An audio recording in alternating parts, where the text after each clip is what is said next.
Anita Jane Bryant was born on March 25, 1940, at her grandparents' tiny frame house in Barnesdall, Oklahoma, in oil-rich Osage County, 40 miles northwest of Tulsa. Anita was declared dead at birth, but the delivering doctor resuscitated her under threat from her grandfather. After her younger sister Sandra was born, Anita's parents divorced. Her father went into the Army, and her mother went to work, taking her children to live with their grandparents temporarily. When Anita's grandfather lost his sight in an oil refinery explosion, barely escaping with his life, the family moved to Tishomingo, Oklahoma. It was there, as a 9-year-old, Anita met Charlie Dry, who was a year older, when he delivered groceries to her grandparents' house. Anita and Charlie became childhood sweethearts, but went their separate ways when her family moved to Velma, Alma, then to Midwest City. Anita Bryant was just 2 years old when she first took the stage at a church in Barnesdall, Oklahoma, singing Jesus Loves Me. I love the fact that everybody applauded and thought, isn't she cute, has this big voice for this little body. And so I probably determined in my little heart then that I was, I wanted to be a star because it got all this love and attention. She sang at local talent shows and in competitions growing up, and later she found a place on television. She had a great personality. I mean, she was very friendly, very likable, had a nice sense of humor. She was a nice young lady. In 1955, her mother remarried and they moved to Tulsa, where Anita enrolled at Will Rogers High School. She was active in choral groups, soloed in the All-City Messiah, and regularly starred in the Roundup, the school's annual talent review. Let the bells start ringing here tonight at Rogers High, and we introduce our new review. And of 1958, and we hope you'll think it great. For tonight the bells at Rogers ring for you.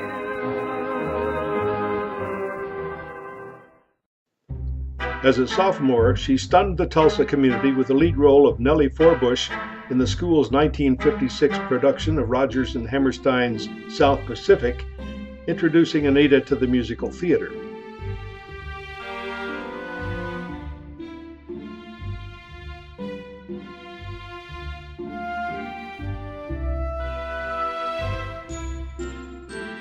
Years later, she would star in summer stock productions of Annie Get Your Gun, The Sound of Music, Guys and Dolls, and The Fantastics.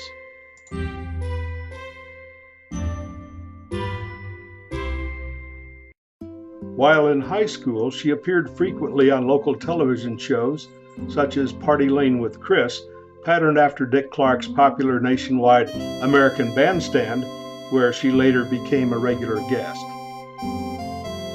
By the end of her junior year, Anita had won first place on Arthur Godfrey's Talent Scouts in New York City, and he invited her to be a regular performer on his television show. In her senior year, she claimed the Miss Tulsa and Miss Oklahoma crowns and became second runner-up in the Miss America competition.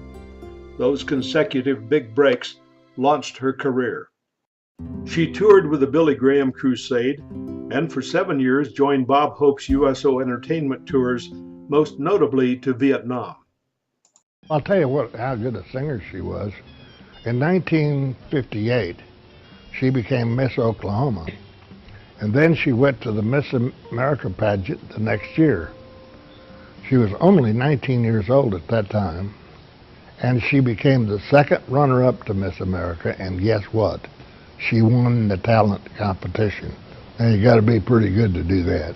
After Miss America, Bryant was asked to appear on radio and television shows. She was a regular on Bob Hope's show and traveled with him on several USO tours. And here's our long-playing sweetheart. Remember Miss Oklahoma? Miss Anita Bryant stealing a show for her 6th successive trip.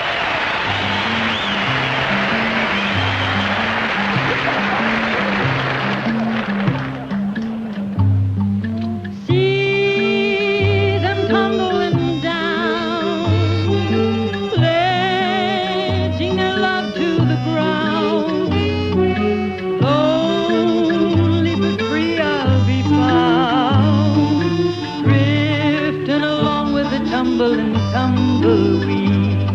audience cheered them all.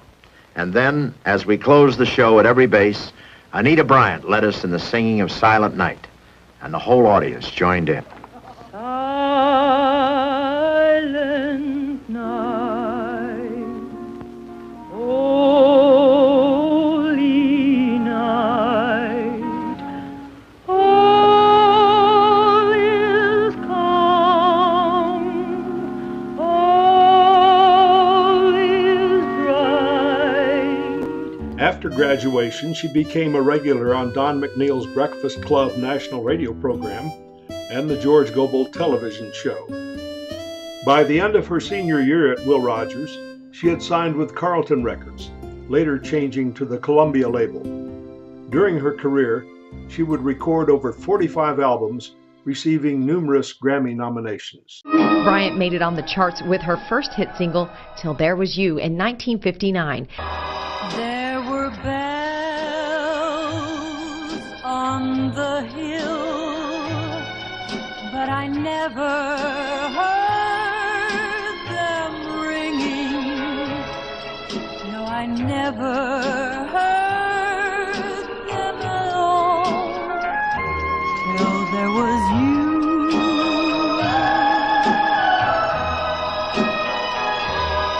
Then came Paper Roses in 1960. Paper roses, paper roses.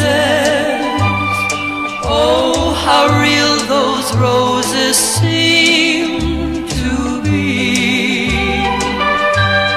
Oh, come along with me to my little corner of the world.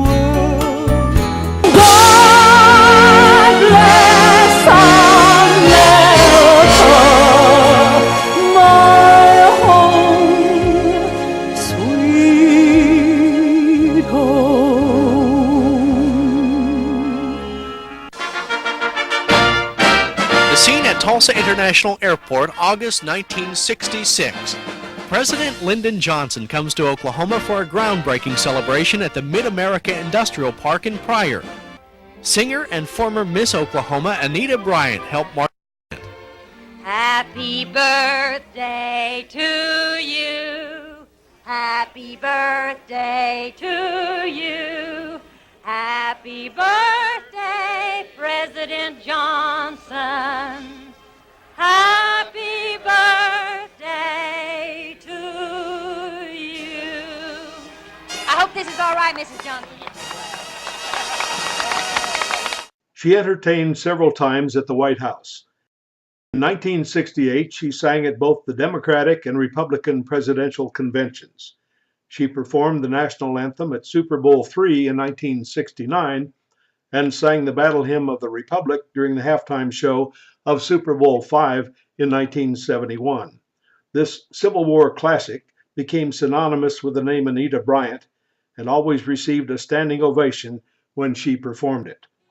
President Lyndon Johnson told his family that at his funeral, he wanted Anita Bryant to sing Battle Hymn and Billy Graham to preach. And that's what took place in 1973 when she sang at his graveside service. Glory, glory, hallelujah, His truth is marching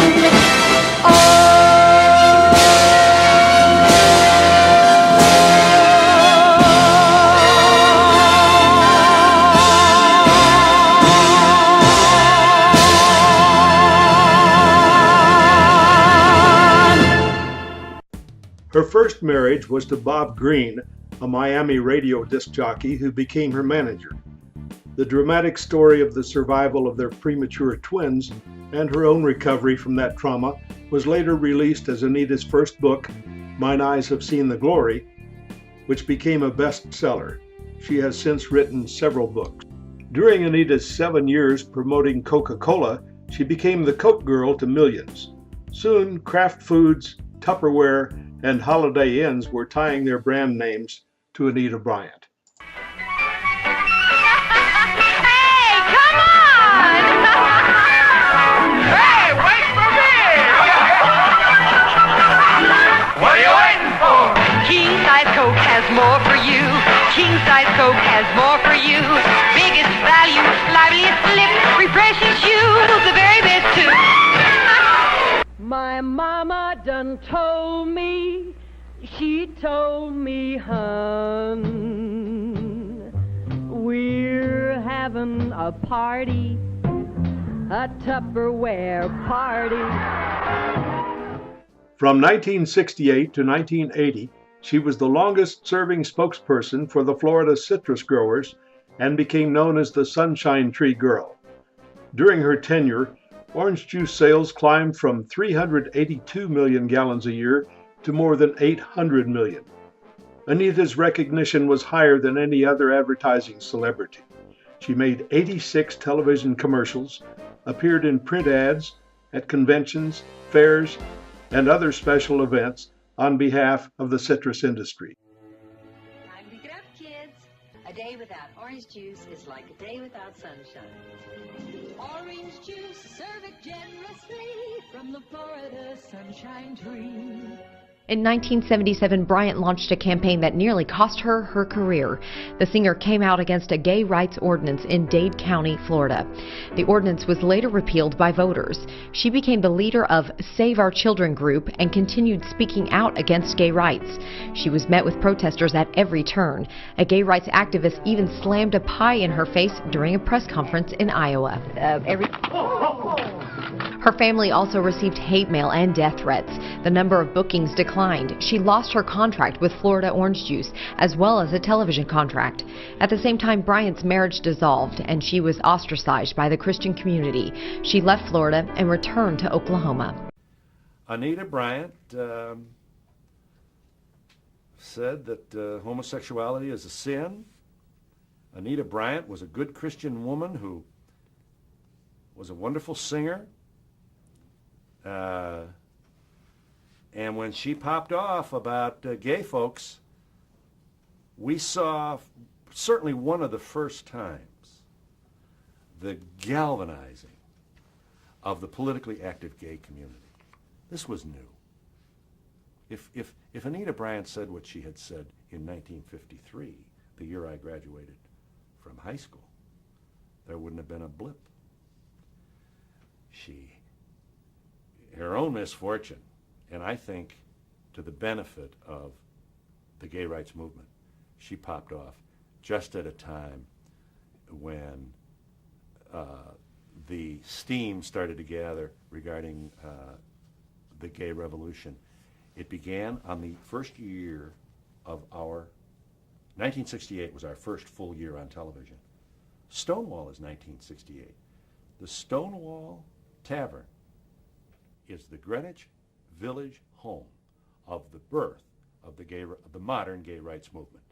The cops came in again to bust the gay patrons patronizing a gay bar, and the gays fought back, and it became the symbol of the movement, which continues to this day. And it was probably 6-7 years after that Anita Bryant said out loud that gayness is a sin, that gay people can't go to heaven, all the stuff, and gay people who never thought about coming out of the closet came out big time, and Anita Bryant lost her contract with the Florida orange citrus growers. It really was quite damaging to her career and did bespeak the power that the gay rights movement had taken to itself.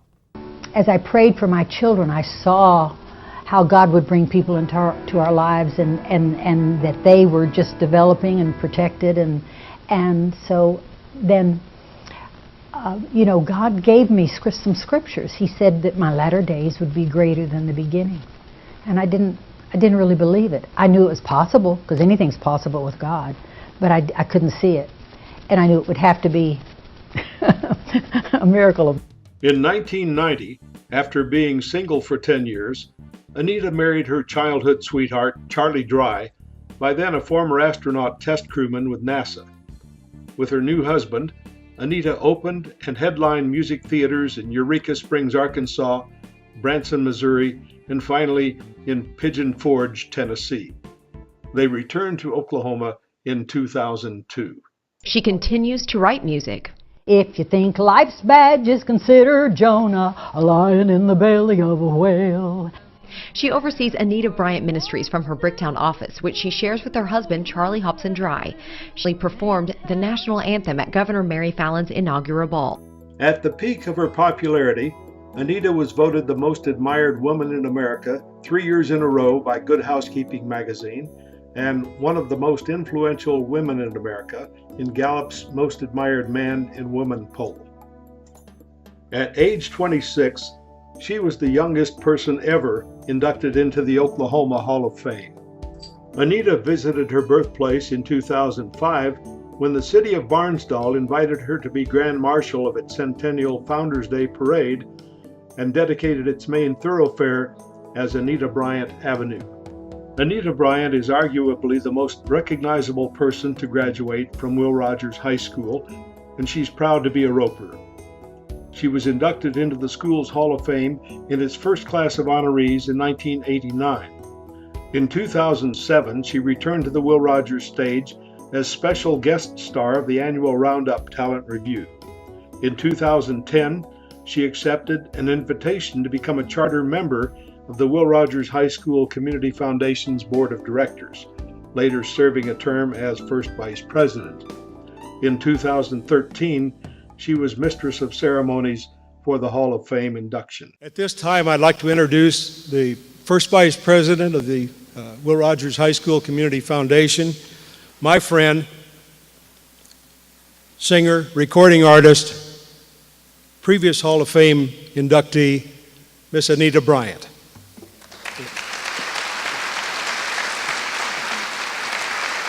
Thank you, Dick. Thank you. Whew. I am so excited to be here. Thank you so much, Dick. You talked me into this, and I am so glad you did, but I wouldn't have missed it for anything. You know, every time I walk down the halls of this glorious Art Deco building, I'm just amazed at how beautiful it is. And I'm also amazed that I didn't really notice it that much when I was in school here. I was going down the hall saying, I'm going to wash that man right out of my hair. I'm going to wash that man. Never mind. It was But I was just preoccupied. But I'm so proud. This building has been included in the National Register of Historic Places. You know, it's really an honor to have been a student here. I cannot tell you how much it changed my life. I could talk all night about Doris Niles and Dr. Freeman, but we want to keep things moving, and I'm just so pleased to be here to help honor the newest inductees into the Will Rogers High School Hall of Fame. I tell you, I found out a new saying of Will Rogers this year, and I was so excited. I couldn't believe it. I'd never heard it before. He says, why not go out on a limb? That's where all the fruit is. And of course, I love that. I mean, I should know. I've picked a lot of fruit myself, you know. Come to the Florida Sunshine Tree for fresh tasting orange juice naturally. Orange juice with natural vitamin C from the Florida Sunshine Tree. I loved it. Oh, yeah. Why not go out on a limb?